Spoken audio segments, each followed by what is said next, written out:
akurat mencerahkan cerah bangsaku, cerah peradaban. Selamat siang sahabat Arus News dan keluarga besar Ahad Media Tama Group. Kita masih ingat beberapa hari yang lalu ada sosok profil sang ayah, sang bapak yang sempat viral di dalam aksi sejuta buruh kepung istana dan gedung DPR MPR, yaitu dengan Pak Adi Haryanto. Apa kabar Pak? Baik. Alhamdulillah sehat Pak ya. Sehat. Dan kami kru Arus News dan keluarga besar Ahad Media Tama Group berada di kediaman beliau yang berada di kawasan Kabupaten Bekasi. Sahabat Arus News, kita akan gali. Perlu diketahui sedikit bahwa ternyata beliau dengan usia yang sudah lebih dari setengah abad ini, usia berapa Pak Adi? 66. Nah, 66 tahun, ternyata beliau punya keahlian menguasai 4 bahasa. Adi, boleh dong memberikan motivasi buat kaum milenial, 4 bahasa ini bahasa apa aja sih Pak Adi? Bahasa Hong Kong, Taiwan, Singapura, dan bahasa Mandarin, RRC, Cina. Baik. Sahabat Arusnya, kita akan menggali sedikit.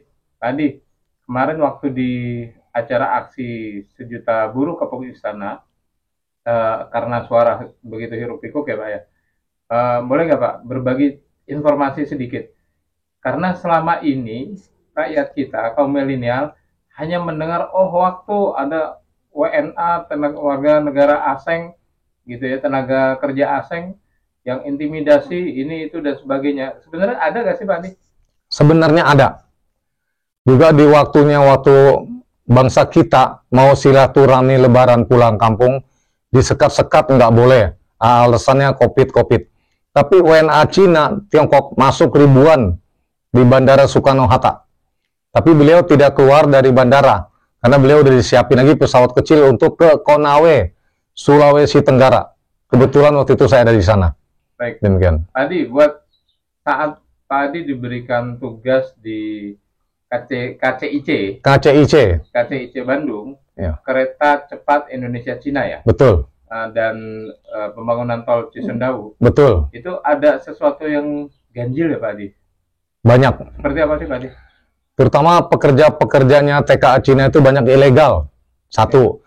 Kedua, pekerjaan proyek terowongan itu tidak sesuai bestek, banyak nyolong bahan. Contoh satunya, misalkan besinya harus masuk sekian batang, ternyata cuma sekian batang yang masuk.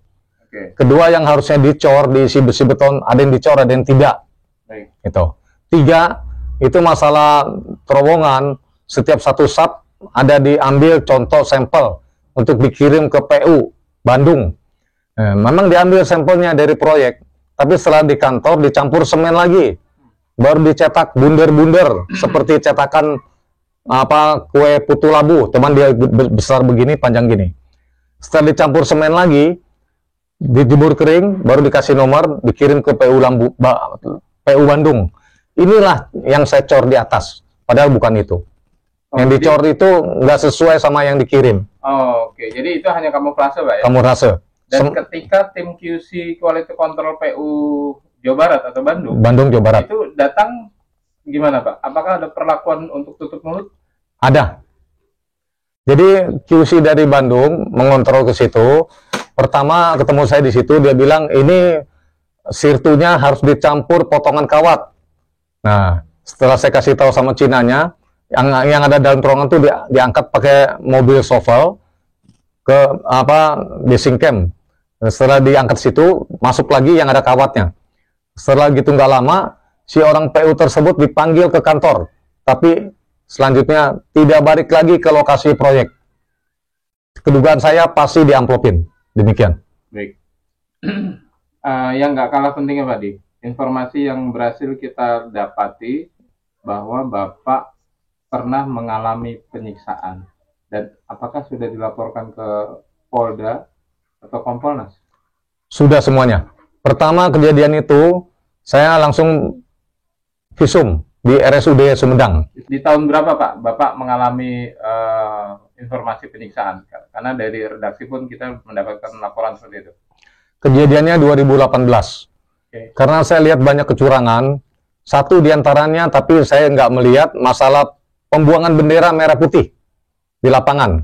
Bapak melihat sendiri? Saya nggak melihat, cuman waktu saya masuk ke situ kejadiannya baru 1 bulan, masih hangat.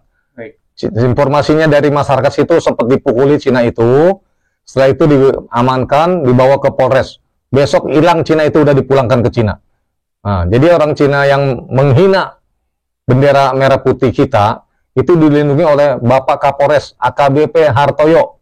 Yang saat ini beliau menjabat sebagai apa? Nah, sekarang beliau udah nggak menjabat Kapolres lagi, entah di mana. Nah, Kapoldanya waktu itu masih Pak Budi Agung Marioto, Irjen. Baik. Nah, Oke, dari laporan itu Bapak sudah diproses di Mapolda?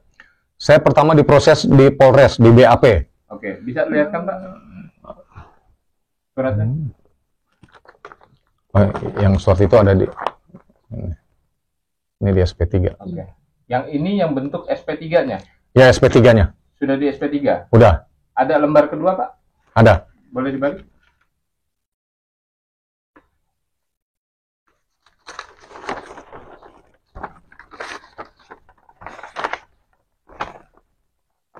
Oke, baik.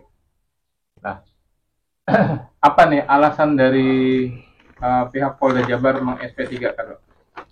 Jadi menurut surat yang diberikan pada saya dari Polda Jabar, dia bilang surat pemberitahuan perkembangan penanganan Dumas SP3 untuk saya Pak Adi.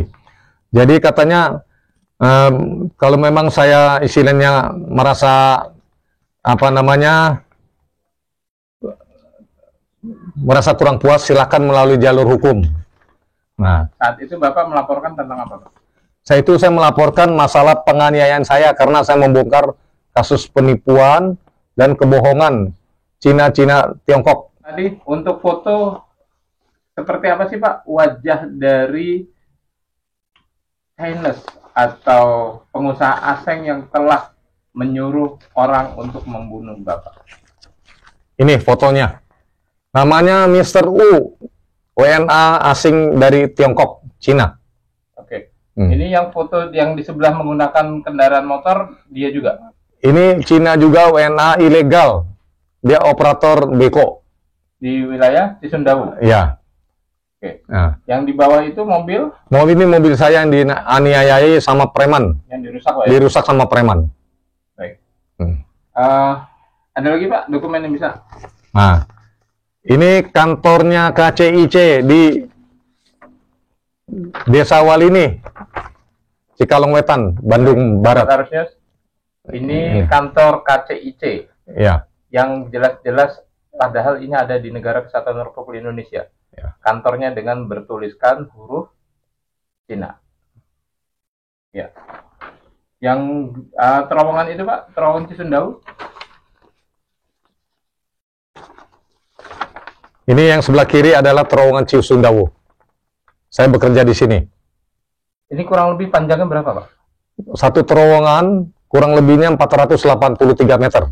483 meter. Ya. Ada berapa terowongan? Ada 2, L sama R, kiri sama kanan. Oke. Ya. Ini yang foto di bawah saat Bapak pasca penyiksaan ya? Pas dianiayai, robek pipis saya. Pipis. Visumnya udah ada, masuk di Polres. Oke. Baik. Cukup? Ada lagi? Udah. Ini lagi, besi yang dicolong. Ya. Ini besi, jenis besi yang Ini besi pipa yang seharusnya dipasang dan tidak dipasang. diganti dengan yang speknya kecil. Tidak dipasang sama sekali. Artinya berarti Kosong. konstruksi terowongan itu kosong. Ya. Ini yang terowongan KCIC, kereta api cepat di Cisumdawu. Ya, artinya, Di Sumedang. artinya kalau secara konstruksi Iya. yang seharusnya ada tulang kuat Iya. dengan besi, kemungkinan besar akan cepat hancur. Bisa ambruk, bukan hancur lagi. Ambruk. Ambruk. Baik. Gitu ya. Ini, Itu tadi. kasih lihat lagi ntar. Ntar dulu. Nah ini. Nih. Ini apa nih Pak Adi? Ini pintu terowongan di Desa Walini untuk KCIC, Bandung Barat, Cikalong Wetan. Oke. Ini, ya inilah terowongan ini pintu gerbangnya yang seharusnya dipasang pipa itu ada yang dipasang, ada yang tidak. Baik, oke. Baik, sahabat Arus News, perlu diketahui bahwa kereta cepat Indonesia-Cina atau Cina-Indonesia ternyata rentan dengan sebuah kecelakaan berawal dari sebuah konstruksi yang banyak dikorupsi oleh para pekerja ilegal yang WNA, warga negara asing. Dan kita berharap walaupun pemerintah ingin memberikan gratis, sudah jelas terbongkar dan harusnya berhasil mewawancarai narasumber yang ikut langsung dalam pekerjaan tersebut. Begitu Pak Dia? Iya. Dan perlu diketahui, pemerintah kita RI memang utang sama Cina. Tapi subkonnya ini dari Cina dan nggak jelas kepintarannya sampai di mana. Pekerja kasarnya adalah bangsa kita yang dengan upah sangat minim sekali. Oke, yang surat Bapak pegang apa itu Pak? Nah, jadi yang belum ada 1 bulan datang lagi surat kedua. Baik. Saya disuruh koordinasi dengan Diskrim Polda Jabar. Ini 11 Mei. 11 Mei. 2023. Iya.